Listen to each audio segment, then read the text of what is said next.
First off, with regard to, I wanted to discuss with you, going back to your book Hyperspace, which, you know, this book is like, I mean, I haven't read it in so long, but if you were to see my copy of your book, it's all highlighted all over the place. You know what I mean? And I'm not even a scientist. It's just you write so well for the layperson that is not mathematically inclined. You make it very interesting. I mean, quite honestly, and you may disagree or not agree or whatever, I think your work is a lot easier to comprehend and grasp than reading some of Stephen Hawking's books, in particular, The Universe in a Nutshell. I bought that book a couple of years ago, and you know, some people just know how to explain things. You know what I mean? It's like, you know, if you've read it, so, you know, this is not to kiss your rear. This is the honest truth. Okay. Now, you know, okay, you talked about well, actually, this is slightly also on the time travel thing.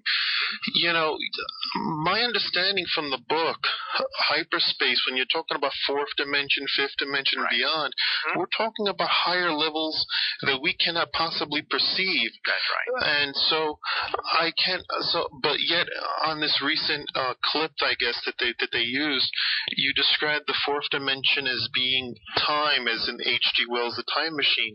And it seems to me, if I'm correct, in Hyperspace, I don't recall that being. I recalled it being more. I mean, you used lines for. You used examples like the story Flatland and the Mobius strip and that sort of thing. And I mean, am I missing something? Yeah. Well, it's just a semantic thing. Historically, around 1900, there was enormous interest in the fourth spatial dimension. Salvador Dali had a painting of the fourth dimension. Picasso was stimulated by the fourth dimension. Cubism, right? Cubism, right. So the fourth dimension was to be a spatial dimension. However, then Einstein comes along with relativity, and time then becomes the fourth dimension. I see. So the earlier fourth dimension is now bumped up to the fifth dimension. Oh, okay. Okay. In fact, if you look at the web today, there's even an article on MSNBC News about scientists hoping to probe the fifth dimension, and by that we mean the old fourth dimension of 1900. Okay. So the old fourth dimension of Picasso, Salvador Dali, is now been bumped up to the fifth dimension, and the fourth dimension is time. Okay.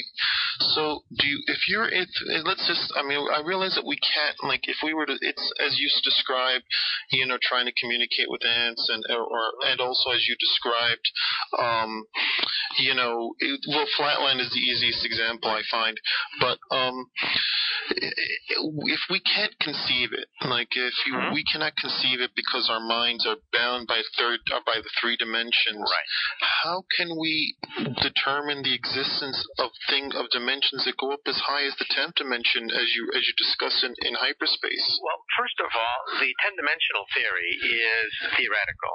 Okay. At the present time, we found no experimental evidence for it, but we hope to find indirect experimental evidence for the existence of higher dimensions. Okay. I'm sorry. And if you read my latest book called Parallel Worlds, I actually summarize all the ongoing experiments that are taking place, scores of them, to search for the presence of these higher dimensions. This is big business now. Millions of dollars are being spent to search for these higher dimensions. Okay. Do you think that when people are experiencing, I once had a conversation through, more of a correspondence with another physicist, but he was once part of the UFO type of, for lack of a better expression, he was once part of the UFO exploration type of thing, but he distanced himself. His name was Jacques Vallée. I don't know, but go on. Okay, well, he knows your work. Okay, and he basically, you know, he's the only person I ever know that to actually discuss the possibilities of it being more of affecting the nature of human, not so much extraterrestrial, possibly interdimensional, or just a reflection of on you know, for lack of a better our word, something on our the limits of our own conscious mind or perceptions, for lack of a better expression. And a lot of people, especially you'll always find it on television, take great zeal in basically debunking anything that might possibly be extraordinary. And yet, I think we all know that if there was nothing extraordinary in this world, then that would be extraordinary in itself, that there is nothing extraordinary. So, I wanted to ask you, you were particularly mentioned for alien attacks. Isn't it more likely if something was to come here that it's not going to come through conventional means, that it would probably more than likely be extra-dimensional, and also it could be here now? Maybe it's something that's always existed? Well, the fundamental mistake that most people make is to assume that alien life is going to be maybe 100 years more advanced than us. Yeah. For example, the Klingons have a cloaking device and we don't. Okay. Other than that, we're almost identical. Okay? Yes. And when we think about aliens landing from outer space, they come with these clunky flying saucers. Of course. And they have the same basic characteristics as humans. And we basically project onto these aliens, basically what the Native Americans thought when Columbus first arrived. Exactly. However, what separated Columbus from the Native Americans was perhaps only maybe 500 to a few thousand years of history. That's all that separated Columbus from the Native Americans. However, what separates us from alien life could be billions of years. Sure. The universe is 13.7 billion years old. And the first galaxies formed a billion years after the Big Bang. Okay. That's a 12 billion year era. Yes. In which all sorts of life forms may have gotten off the ground. And they're not going to be carbon copies and clones of us. No. And we always assume that. That is the fundamental assumption that we always make. The only movie, for example, that really tried to delve with a totally alien intelligence is the movie 2001. Yes. There we had an alien civilization that had values, that had intentions, totally alien to our conceptions. And it shook up a lot of people. They just weren't bug-eyed monsters out to kidnap women. No, but they were in a sense forcing, I apologize for interrupting you, but they were in a sense forcing or giving little pushes in our evolution. The primates, do not figure out how to use tools to smash the bones up until after they first encounter that first monolith in the beginning. That's right. And these monoliths, as I mentioned, could be von Neumann probes, which is mathematically the most efficient way to explore the galaxy. And there could be one on our moon. I had a conversation with Paul Davies once, and we both agreed that the most logical place to look for alien life is actually on the moon.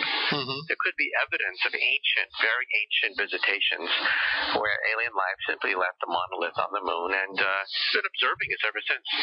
So you think that, and ironically enough, Arthur C. Clarke's story, The Sentinel, and the Kubrick adaptation into a feature film might actually be the ring of truth? Yeah, that is, I think, the most mathematically and scientifically realistic encounter with an extraterrestrial intelligence. Do you think that it's possible that for us as human beings to ever be able to harness power, to actually have a person go through a Mobius strip, if you will, or I have absolutely no doubt whether it's conscious or whether it's conscious or unconscious, official or unofficial, that practically most of the science fiction television and sci-fi shows out there from the 90s onward have been using your books as reference tools, which is understandable. I actually had lunch with a guy from Miramax Films, the Dimension Films, and he's the guy who actually, goes through these scripts and stuff. Sure. He said that it's required reading. Every screenwriter that works for him has to read my books, he said. I believe it. Yeah, I was kind of surprised. He said it's required reading. Yes, because I attended Brooklyn College. I have a BA and an MFA, and I stumbled upon your books from reading the New York Times, and Hyperstitch, the thing just caught me, and I bought it, and and I loved it, and I still do. And then when Visions came out, I bought that, and it really is, I mean, I can't, for Richard Hatch, not survivor Richard Hatch, but Richard Hatch of this TV series Battlestar Galactica, when I mentioned Visions to him, he said that's his Bible. Oh, really? Yeah, that's his Bible. And, when, you see, I don't know if you watch any genre television yourself. Not that much. Not that much. But if you can, obviously, Star Trek, and most recently, I'd say Battlestar Galactica, and obviously the TV show Sliders actually featured your book in the pilot, which, was pretty cool. My question is this, there's all these legends, if you will, and I apologize if my questions are not, so to speak, as sophisticated as, somebody from CBS News would give you, but they are more or less kind of, genre-related questions, and that's,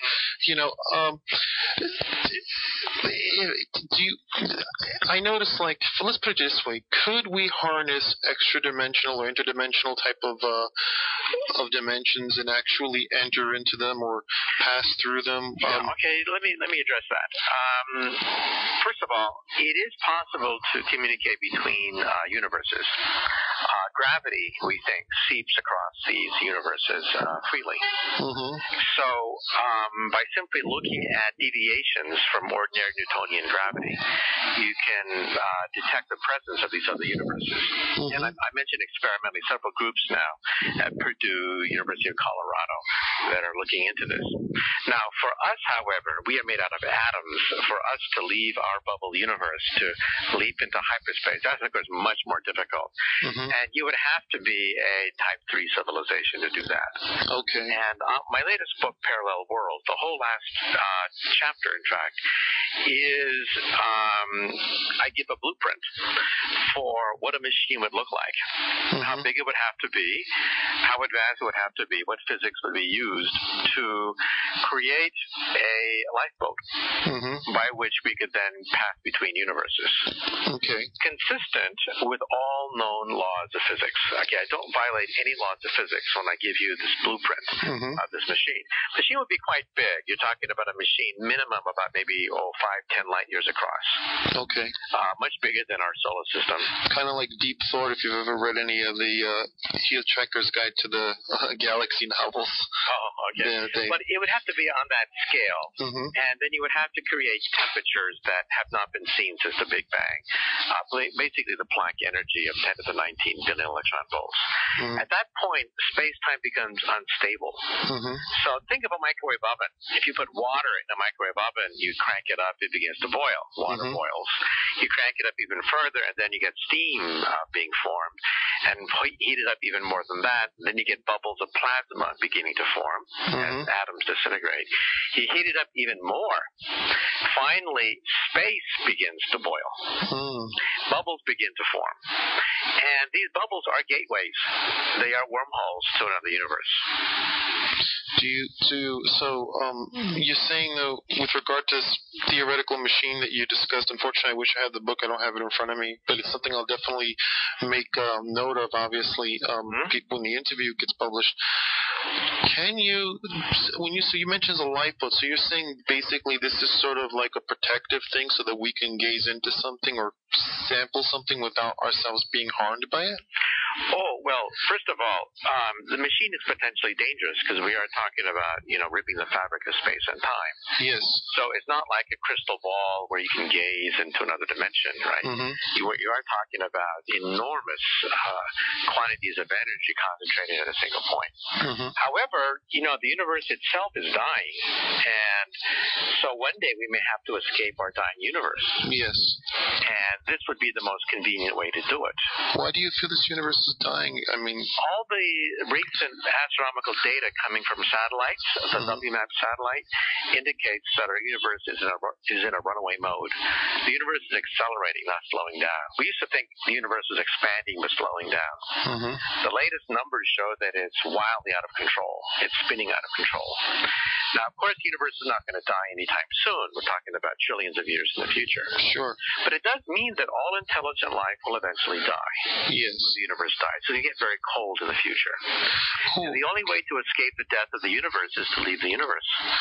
Well, okay, but I mean, if we're accounting for different forms of consciousness, and I'm not talking, magical stuff, but I mean, there could potentially be things out there that we not only that we may not be able to detect that could survive even beyond. You know what I mean? I mean, we're just one. We're not even a dot on the timeline of space, if you will. Right. I was watching. It just happened to be on television late last night on Discovery HD. They were re-airing Miracle Planet again, and when you think about all the extinction level events that happen on this planet alone, yet life still somehow seems to come back miraculously. Wouldn't you think that if all that's going on is basically the universe is spreading apart, that sooner or later, I mean, that something could, I mean, it's going somewhere. Well, everything that you mentioned requires energy. Okay. And the universe in the future will be so big and cold that energy will essentially be non-accessible. Things will freeze to death. I see. And at that point, nothing known to physics can survive temperatures near absolute zero. Molecules come to a halt. And so no matter what life forms you can possibly conceive of, when atoms come to a halt, that's the death of everything. There's a possibility of getting, when you go into higher dimensions, that we can go beyond the limits of, beyond the limits of time. In other words, in certain spiritual, like Joseph Campbell talked about, different levels of enlightenment, and basically, being beyond the realm of time, where basically, kind of like the image of, in Taoist or in Hindu type of faith, basically living beyond the fields of time. I mean, could interdimensional travel take us beyond to a point where time no longer exists? Well, let me break this down into two parts, okay? Let's talk Buddhism, for example. Okay. My parents are Buddhists. Okay. But I was raised a Christian. Okay. So I've had two different paradigms in my head all this time. Sure. The Judeo-Christian idea of a genesis, where time was born at an instant. But in Buddhism, there's nirvana. Yes. No beginning, no time. There's just timelessness. And so they seem to be mutually contradictory. Either the universe had a beginning or it didn't, period. End of story. Now we seem to have a melding of these two theories, these mutually contradictory theories. The latest theory is called the multiverse. Yes. And the multiverse idea, which I allude to in hyperspace, but in parallel worlds becomes a whole book. The multiverse idea is that the multiverse is a bubble bath. And bubbles are springing into existence, sprout, bud in half, pop. Bubbles are constantly being created in a much larger ocean. Okay. So continual genesis in an ocean of nirvana is how you would meld Judeo-Christian thinking with Buddhism. This means that each bubble has a clock on it, and the clock ticks on each bubble as the bubble expands. Between bubbles, there's perhaps no time between bubbles. Now, years ago, St. Thomas Aquinas asked the question, is God a slave of time? If God is omniscient and omnipresent and omnipotent, then does he say that, oh my God, it's 4 o'clock, I'm late, I have to be on the other side of the galaxy? Is God a prisoner of time? Well, said St. Thomas Aquinas, perhaps no. Perhaps if he really is all-powerful, he is beyond time. Yes. Now, that never got anywhere, because how can you visualize the world beyond time? Well, here is a quick, simple visualization, a bubble bath. On each bubble is our universe. We live on the skin of a bubble. We cannot leave the surface of our bubble. We're stuck there. Our bubble is expanding out of control. But there's a clock on our bubble as it expands. Between bubbles, there is no time. Okay. There's no clock between these bubbles. And so here we have a very simple realization of a multiverse beyond time. preventing from taking a bubble bath. I got you. Well, I mean, it's interesting. Have you found this in your own personal studies, whether it be how a lot of even cultural, whether it be religion or myth? I mean, personally, I don't really. I don't feel that science contradicts religion, if you know what I'm trying to say. I mean, and some people, when I was in college, there were students that were math majors and that sort of thing that said science was a religion in itself. I don't know if you've ever read any, what your personal reading is outside of, nonfiction or science and your research, but it's interesting how you explain that bubble theory, because I mean, C.S. Lewis, who was a fantasy writer, the Chronicles of Narnia writer, he actually, I don't know whether he was referring to St. Thomas Aquinas, since he was converted from Protestantism to Christianity by Tolkien, but his map of, so to speak, the universe is literally bubbles in between time, and the wood between worlds, which would, I guess, be where no time exists, is how a person could literally travel from one place to another. And in a sense, you could even look at the wardrobe if you have children and taken them to the movies or something like that, or seen the video. The wardrobe is sort of like a wormhole, then, albeit it's a fantasy type of thing. Right. So, I mean, I wanted to ask you, just outside of the realm of science, when you do look at, say, religion, philosophy, as well as maybe, mythology, fiction, that sort of thing, do you find studying similarities that say to yourself, damn, it's amazing to me that, what we're working on theoretically just happens to correlate in a weird way or in an interesting way with something that people were writing about thousands of years ago or 100 years ago?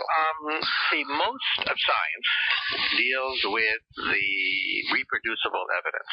Okay? Most of science, not all of it, but most science deals with reproducible, testable, falsifiable things. Most religion deals with ethics. Yes. How to behave, how to be a good person, how to go to heaven.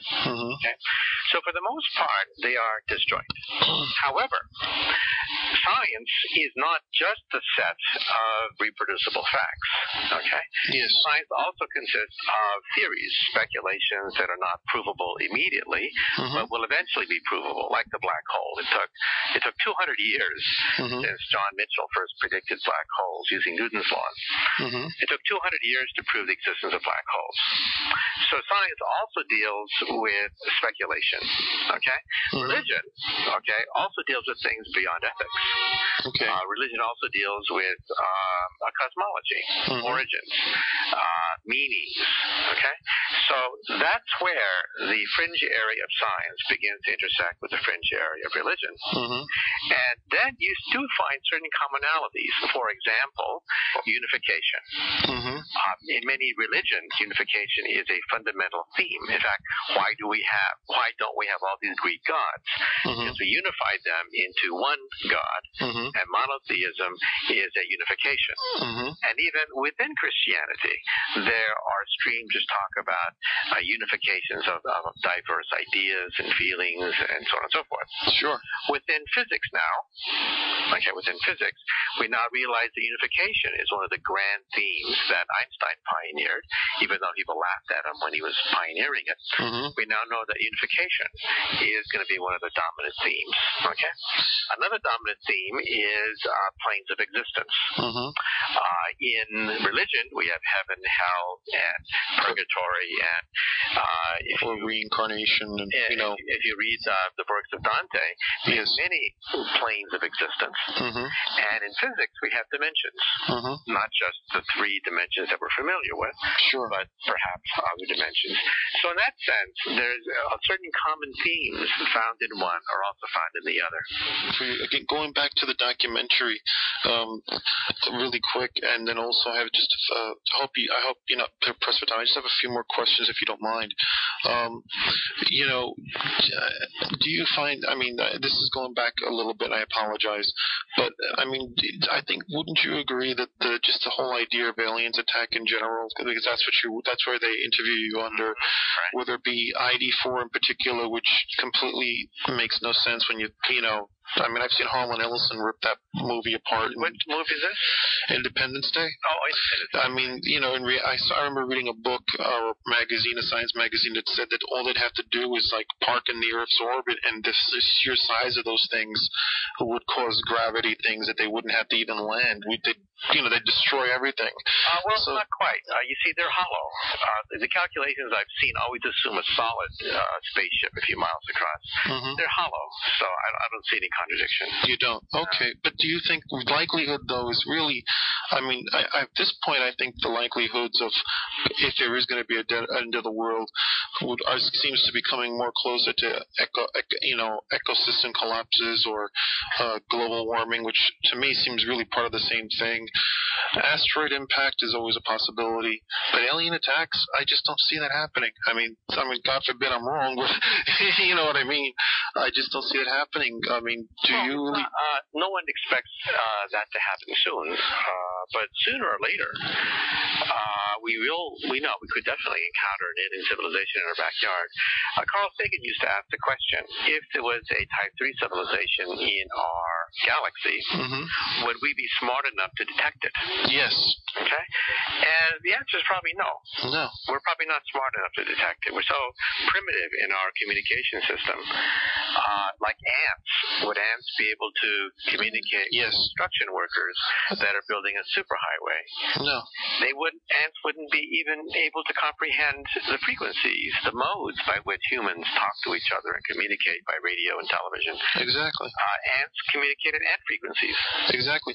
Which calls to mind that, some people, and I'm starting to kind of feel the same way, that isn't the whole SETI type of project using radio waves in a way extremely limiting? I mean, That's right. It's like a bunch of ants getting together and saying, well, let's look for ant droppings. Okay. The aliens must have ant droppings, so let's look for them. Mm-hmm.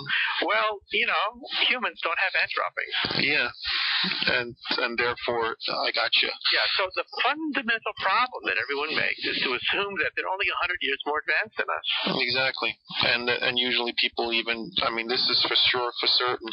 If there is something, odds are it's the way of things, everything else is not going to be the same as the way a human being thinks. I mean, it's just like the way if you have a pet dog, you can communicate with it, but a dog and a human being can only communicate so much, and in the end, and they're limited by that. We project onto dogs our own feelings. Now, if you could really read the mind of a dog, what would you find? You would find a universe of smells. Yeah. A whole universe of smells coming into play, differentiating and identifying certain people, and so on and so forth. That's a dog's brain. Totally alien from our brain, if you think about it. Sure. Our brain basically deals with sight. But dogs' eyes aren't that good. Hawk's eyes, for example, are much, much better. And dogs' brains are dominated by smells. And smells that we humans don't even have a signature for. We can't even identify them. We have no way of identifying these smells because they're outside our ken. And that's just a dog. You can imagine what an alien civilization would like.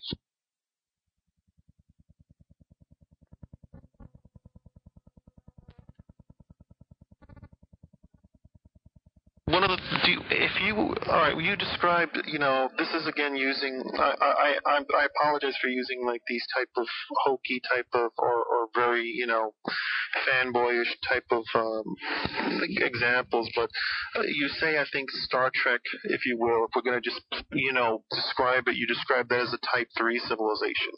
Type 2. Type 2. Okay, I'm sorry. What would you describe, say, when you have something along the lines of a Dune or Foundation or even, space operas like Star Wars where you're dealing with... That'd be Type 3. That would be. So you would describe, like, say, something like George Lucas's, Flash Gordon Ode would be something along the lines of a Type 3 civilization? Well, Flash Gordon would be Type 1. Type 1, okay. The Empire would be Type 3. Type 3. Do you think that we would ever be able to really create fusion ramjets to harness? I think a Type 0 civilization might be able to do that. Not even Type 1. I think we're maybe 50 years away from making fusion commonplace. Okay. and maybe another 50 more years, about 100 years, before we can start to think about fusion ramjet engines. Okay. Do you believe that, isn't it in a sense whenever you're going beyond the speed of light, like let's say in Star Trek, and just because it's an easy example, I noticed they use the term warp field, so the ship creates a warp field. I'm just guessing at this. I'm not sure if this is correct or not, but I'm guessing that each time you're traveling faster than the speed of light, and they have to create star dates, they have to have some sort of a means of staying within the same time zone, if you will, galactically speaking. Because pretty much, as you even said on this interview that I saw with you, that when the astronaut goes up in the rocket, he's a quarter of a moment younger or something like that, and then comes back. So, obviously we're dealing with relativity. Is it possible to create faster than light things, but be able to, like, say, go from from point A to point B and return, a la Star Trek, without, warping time and space, but be able to return without coming back thousands of years in the future, like Planet of the Apes or something like that? Well, that's a little tricky. See, there are two ways of going faster than light that we physicists have looked at. Okay. Mm-hmm. First is to rip space. Yes. Second is to compress space. Okay. Ripping space would be a wormhole. Mm-hmm. So you take a shortcut, like a subway system. Yes, that I understand, like hyperspace. Right. The second way is to compress space. Mm-hmm. So that if you are on a carpet, for example, and you want to go from one point to another point on a carpet, instead of walking across the carpet, you bend it. You compress. I've seen it. Yes. Right. Each one requires what is called negative energy to create the distortion, stabilize it, and then allow people to walk through. We've never seen large quantities of negative energy. We can create negative energy in very small quantities in the laboratory. It's called the Casimir effect. Okay. So this is not science fiction. We've already done it. Okay. Very small. You would have to be type 3 civilization to get enough negative energy to either compress space or rip space. Do you think that, I just wanted to ask you this, okay, outside of it, if there was a profile for disaster, what do you think, given your professional, interest and studies, what do you think would probably, if according to the Sci-Fi Channels, all these different things, pandemics, whatnot, nuclear bombs going off by terrorists, what do you think would be the most likely, if you had a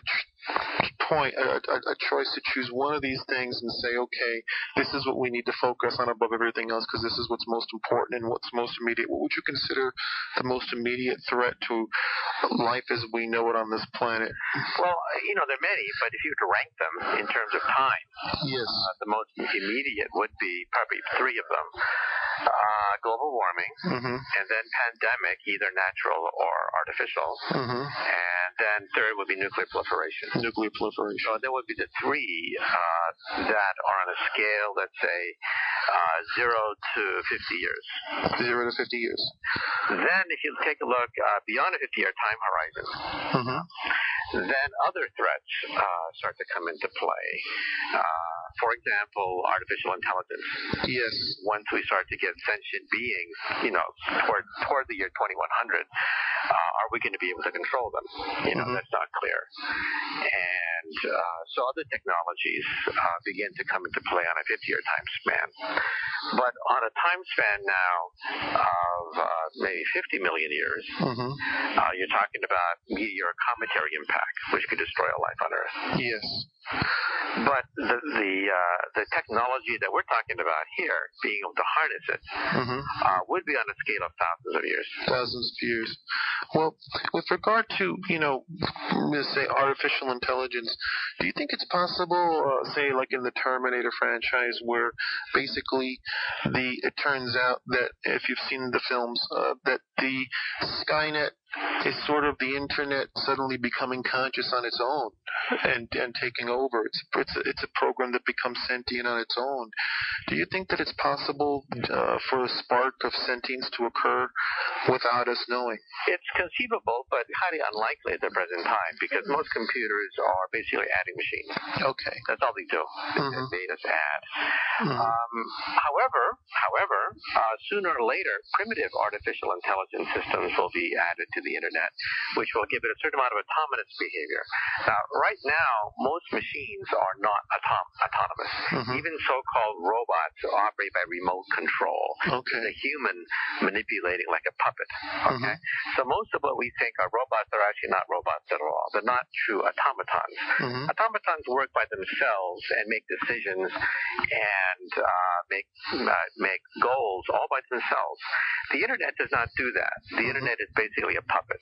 You tell it what to do, and it does what you tell it to do. That's why we have keyboards and things. Sure. However, there is an attempt by scientists to gradually make the internet more autonomous, so that it can gradually start to make decisions of its own. Okay. However, that is still decades away. And to become conscious will be perhaps yet many, many more decades even beyond that. Because we haven't been able to make a conscious robot yet. Yes. Our most advanced robots have the intelligence of a cockroach. Of a cockroach. A retarded, lobotomized, stupid cockroach. Cockroaches can do quite a bit. They can run around the room, identify threats, find mates. They can do quite a lot in the environment. Our most advanced robot can barely walk across the room. But eventually, I'd say on a scale of, who knows, 20, 30 years, we'll have robots as intelligent as a dog. Okay. And maybe 50 years, who knows, maybe as intelligent as a monkey. Then we have to worry. Monkeys have a certain amount of consciousness. Yes. Monkeys have goals. They have desires. They have agendas. And these agendas are not necessarily coincident with our agendas. Exactly. But I think that's decades away, and we'll have plenty of warning. Do you think that we have? Do you foresee? Do you think if there is any sort of evolutionary truth, do you think it's possible for sentience to develop in any developing species now? In other words, in Japanese anime, they have cartoons that take place thousands and thousands of years in the future. They're like Twilight of the Cockroaches, literally, which I thought of just when you mentioned the word roach. And I was just wondering, well, the octopus, for example, right? If you could have a bunch of octopods and selectively breed them for a few million years, you could probably make them become intelligent, yeah. Okay. It took about 6 million years to become intelligent. Okay. Even 6 million years, you could probably make octopods intelligent. Do you think that if there's anything now that on this Earth that we may not even be aware of, they really could be as intelligent, if not more intelligent than us, but we simply can't perceive it, even the nature of the Earth itself being alive? See, bug intelligence is a little bit difficult because the brain of a bug is much smaller than like a pencil eraser, right? Okay. More like a pinpoint. And so as a consequence, they don't have enough brain power to become complicated. However, societies of bugs can do all sorts of marvelous things. Absolutely. The bugs themselves, hive consciousness. The bugs themselves are simply too primitive. You can, for example, categorize the entire language of an ant. Ants speak in a vocabulary of something like 40 words total, max. Okay? So when two ants bump into each other, they communicate signals. But the language is primitive. Okay? So you cannot create, complex societies that way, other than those that are programmed from the very start. Okay? So you would have to have something like an octopus to begin with. So do you think it's possible that we were programmed from the very start?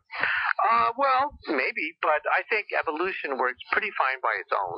Okay. And in other words, who knows, right? Okay, but exactly. At the present time, we have enough laws of biology to create sentient beings.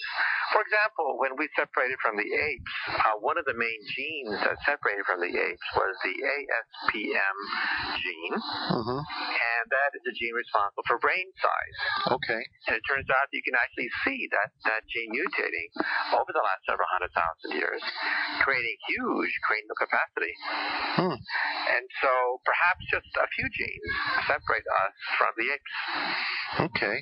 How about with, I know this is silly, but I'm just saying because it is something that comes up, like Star Trek had whales and just that sort of thing. I mean, do you think that's possible? Like whales, intelligence of well, mammals? Many things are possible. You have to look at what's likely. What's likely? I got you. Right.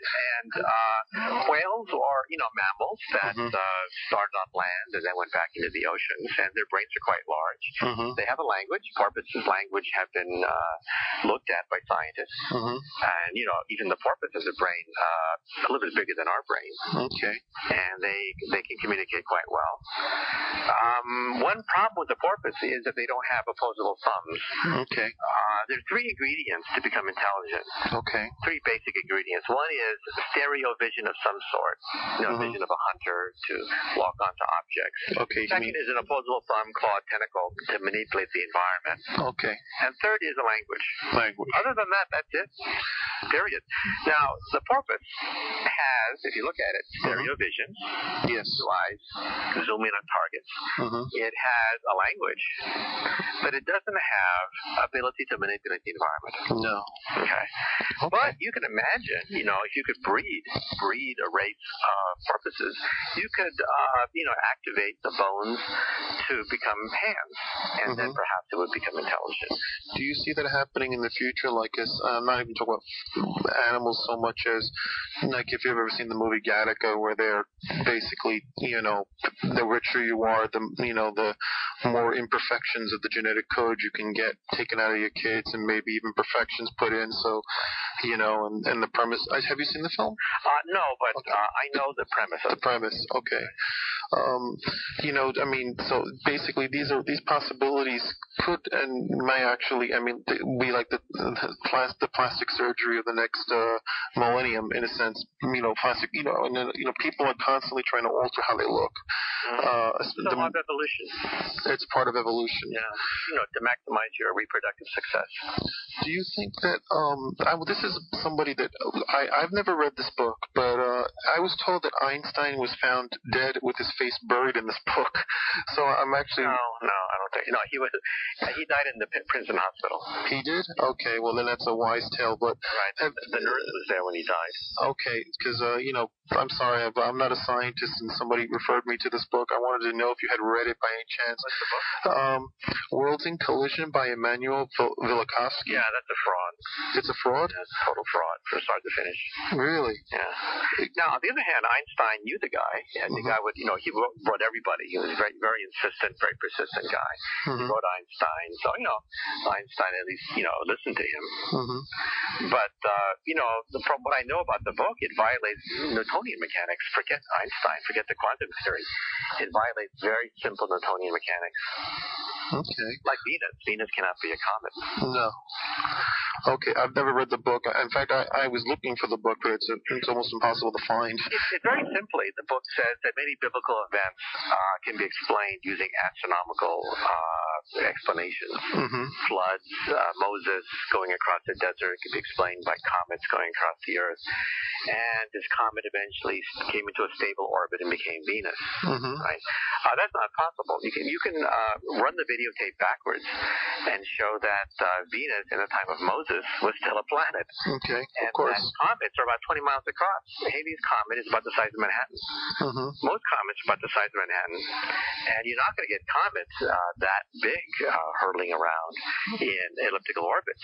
No. The orbit of Venus is very circular. So the book violates Newtonian mechanics completely. Yeah. Do you see the Earth? Like sometimes people compare Venus as being this is what Earth may have been, and then they look at Mars and they go, this is Earth. This is what Earth will become. Do you think that that's sort of an interest? Do you think that there's any truth to if we, obviously when we look into space, we're looking into the past because of the nature of relativity, if I'm correct. Just the fact the speed of light is finite. That's all. I see. Even Newton would have known that. Okay, well, I feel so dumb now. Forgive me. Now judging with what you're doing now, I was wondering if you could tell me what you're working on, and that you feel comfortable with, of course, and what you're doing at the City University of New York, because I think it's a feather in the cap of any person to graduate from CUNY that we have people such as yourself teaching there, because so many people don't even they devalue. Unfortunately, they devalue the City University of New York and thumb their nose up at it because it doesn't have a catchy, albeit these schools are probably just as good, but nevertheless, they look at City University of New York and they say, well, it's not Columbia or it's not NYU, but a lot of professors that teach at these universities also will teach at Brooklyn College and whatnot. I wanted to know, as being a professor at the City University of New York at City College. City College and the Graduate Center. And the Graduate Center. What do you as a man in your stage of the career, are you still a researcher? I mean, do you? Okay. That's what I do. I do research. Okay, so do you still work with students at all? Do you still teach classes? Yeah. You asked me what I did, right? Yes. My goal is to help to complete Einstein's dream of an equation, perhaps no more than 1 inch long, that will allow us to, quote, read the mind of God. My goal is to help to complete Einstein's dream of an equation, perhaps no more than 1 inch long, that will allow us to, quote, read the mind of God. Okay. In one sentence, that's what I do for a living. Now, what I do is I work with equations, and I'm the co-founder of string field theory. Yes. That is one of the main formulations of string theory, which allows you to summarize string theory into an equation 1 inch long. Okay. So, in fact, you can even find my equations sometimes on T-shirts. Okay. Equation 1 inch long that summarizes all of string theory. However, recently at Princeton, physicists there showed that strings have to coexist with membranes. Okay. And we call it M theory. Okay. Membrane. So string field theory, which I founded, is not enough. You have to go beyond simply strings to include membranes. Okay. The membranes are a lot more difficult. A lot more difficult. And so we still don't have that 1 inch equation that will summarize all of M theory. Okay, and does that complete, I don't know how to say, we're talking about unifying everything? Is that what you're... that's the hope. That's the dream. Okay. To have one equation that unifies everything. Everything. Right. That's what I'm working on now. Wow. Do you think that's what, is that something that you really are working on yourself, or is it something that all physicists work on? Well, in the whole world, with a population of 6 billion plus people, yes, there are about 100 of us. Okay, yeah. Working on this. They're all my friends. If you don't mind my asking, who are some of your famous scientist friends that you work with? I mean, have you worked with Stephen Hawking or communicated or corresponded with other scientists from different universities? Stephen Hawking invited me to speak at a conference years ago in Cambridge about this theory. However, very sad to say, I went to talk to his office mate. Sir Martin Rees. They have an office close to each other. And Sir Martin Rees' opinion, and I tend to agree with him, is that Stephen Hawking is not a player. Because of his illness, it's so severe that he simply cannot sit down and crank out the hundreds of pages of equations that are necessary to confirm a theory. He's more like an idea man.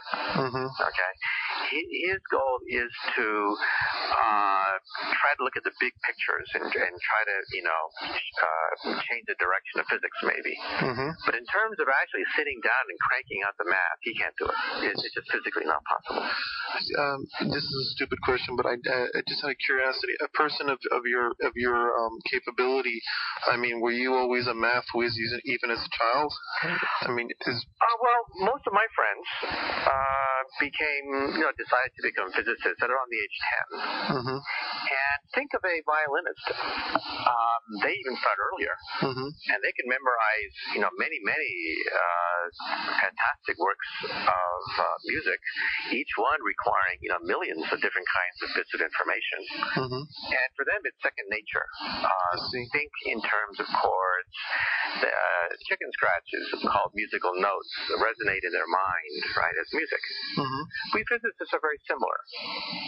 The difference is that we're composers mm-hmm. and performers at the same time. Mm-hmm. While a violinist is not a composer. A violinist is very good at doing somebody else's work.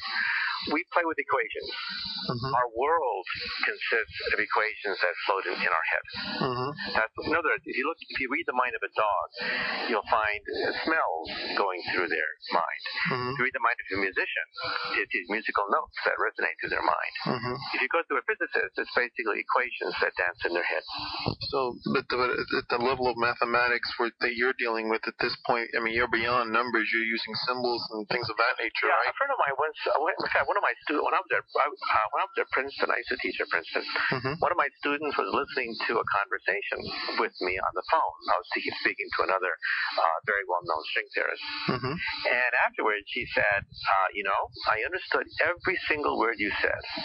Every word was an English word. Mm-hmm. But you put it together, and I understood nothing. Absolutely nothing. And then I realized that we physicists, when we talk to each other, we, of course, cannot use equations on the telephone. Mm-hmm. We use English words to represent blocks of equations, mm-hmm. to represent whole theories and whole mathematical structures. Mm. So when I talk on the telephone, I use ordinary English words, of course. Okay. But these words are shorthand. Sure. Shorthand for chunks of equations, mathematical equations. Mm-hmm. That's how we talk. I got you. So when you hear us talk, it's garbage. Mm-hmm. It's English words, but it doesn't mean anything. Mm-hmm. But to us, it resonates in our minds because we know exactly what we're talking about. It's funny because I don't know if you've ever seen an episode of The Simpsons, but there was once an episode that they showed scenes from the dog's point of view, and when as the dog hears English, it sounds like blah blah blah blah blah. You know what I mean? Like when you hear a foreign language, it just sounds like a lot of noises because it's I also got an email once. I'm not sure this is true because I get a lot of strange emails.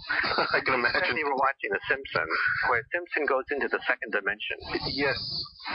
And in that episode, he says something like, "Oh, I have to talk to this Michio Kaku guy." Oh, really? I know. Gosh, I've seen that episode. What happened was he actually goes into the third dimension, and he ends up going through a wormhole. But I don't remember if odds are it's probably true because he emailed it to me. It says that he was watching The Simpsons, and it says, he's in the second dimension. He says, "No, I have to talk to this Michio Kaku guy." Yeah, I don't know. He goes to email.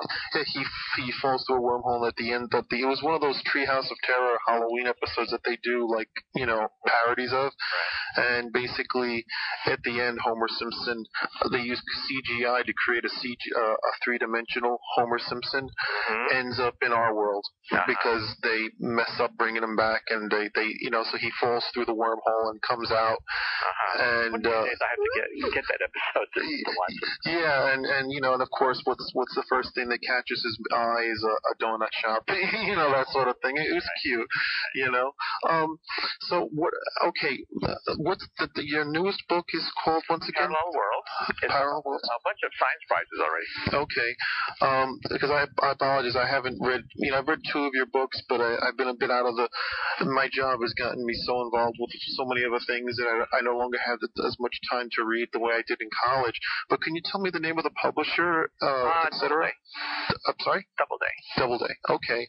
And this can be picked up, people can buy this from Amazon, that sort of thing. Or any bookstore, any Barnes & Noble. And are you working on anything else, or anything else you'd like to let people know? I mean, do you have a tape series or go to my website. Okay. mkaku.org. Okay. And my webmaster tells me that mkaku.org recently passed 110 million page hits. Wow. Now, that's not hits, that's page hits. Mm-hmm. So that means 110 million pages have been accessed by different people. Yes. Well, that's total. That's total. Okay. Are you working on another book now, or? Actually, I am. Well, first of all, 2 months ago, I decided to go to commercial radio for fun. Oh, okay. I'm on 90 stations now. Okay. And if you go to our website, it lists all 90 stations. Okay. And I'm working on some TV projects right now. Okay. Discovery Channel is doing a 3-part series about the next 50 years. Okay. So I'm sort of one of the hosts of that TV series. Mm-hmm. It'll air next year sometime. Okay. And BBC, I've been working with BBC very closely. Okay. They have a 4-part series that I finished with them. I was the host. Okay. Called About Time. Okay. It's a 4-part series about personal time, geological time, cosmological time, and cheating time. Okay. And I'm the host of it. So far, it aired on BBC 4 in England. It'll air on BBC 2 in fall. Mm-hmm. And eventually, they'll sell it to National Geographic, History Channel, Discovery Channel, Science Channel, one of those. One of those. Eventually, it'll air in the United States. It'll air in the United States. But it's already done. It's already done. Okay. And just out of curiosity, I mean, just, because this is always fun. When I was a graduate student, and I never did this because I didn't have the time, but I always wondered, I mean, do you still, in addition to everything you're working on, do you still actually teach students at City College? Yeah, let me explain what I do. Most of the time is research. Mm-hmm. Okay? That's what I do for a living. That's what I've always wanted to do. Mm-hmm. But, when I was a kid, when I was in elementary school, I was so frustrated that there was nothing in the library to teach young people about what cutting-edge physics was all about. Mm-hmm. I knew it must be fantastic, but it was nothing, absolutely nothing. And so I made a promise to myself that when I became a research active physicist, I would, write books to people like me when I was young. Mm-hmm. Okay. So that's the first thing. And then at the college, I teach astronomy. Okay. We had a crisis about 10 years ago. The number of physics majors had dropped quite rapidly. Mm-hmm. And the administration was threatening us to, cutting our budgets and stuff like that. Mm-hmm. So many of us in the graduate program volunteered to teach undergraduates in a big way. Mm. So astronomy was this very sleepy course. Memorize all the moons of Jupiter, memorize all the moons of Saturn, as if it matters. Mm-hmm. But that's what astronomy was, a very sleepy course, astronomical trivia, basically. So I took over that course. I brought in all the NASA tapes. I brought in guest lectures, planetarium shows, to try to juice it up. Mm-hmm. So now we have so many students that the administration has to put a lid on the enrollment. Oh, I could imagine. Yeah, no more than 100 students can take my course in any given semester. So it's a fun course, basically. Do you ever allow, out of curiosity, forgive me for asking this, but do you ever allow a person to sit in on a lecture or anything like that? I forget what they call it. We discourage it, but it's possible. It's possible. So then people who are these students that you're teaching, for lack of a better expression, the more advanced students, or? No. I only deal with 2 kinds of students. Mm-hmm. Okay. One is the physics hotshot, who is already, several years past a PhD. Okay. And it's fluent in string theory. Okay. It's fluent in higher dimensional mathematics. Mm-hmm. That's one. Then the other is the bonehead, who like me, who barely passed, Bio 1 in high school, right? Doesn't know a planet from a star. Okay, I'm a little bit better than that, I think. Right. And thinks that it's hot in summertime because we're closer to the sun in summertime. Yeah, they actually used to teach that when I was a kid. Yeah, and these are the people that I teach in the astronomy course. Wow. Now, it's a real challenge. See, talking to people that are, like 5 years past a PhD, that's easy. Mm-hmm. That's like, running water. I mean, it's like, that's what I do for a living. That's how I talk. That's what I think about during the day. Mm-hmm. Talking to somebody who doesn't believe in evolution and who thinks that maybe the universe is 6,000 years old and thinks that Earth is closer to the sun during summertime, that's hard. That's hard. That's a challenge. But you have a gift for it because, like I said before, I mean, granted, I passed all my classes in college and grad school, and some of them were science courses that I had to take because everybody has to take it no matter what, But you have a gift for making, like I said, World of Visions in hyperspace. You have a gift for making these books accessible for people who are lay people that are not scientifically inclined or mathematically inclined. I took a hint from Einstein. My favorite Einstein quote is that if you cannot explain the theory to a child, the theory is probably worthless. Mm-hmm. Meaning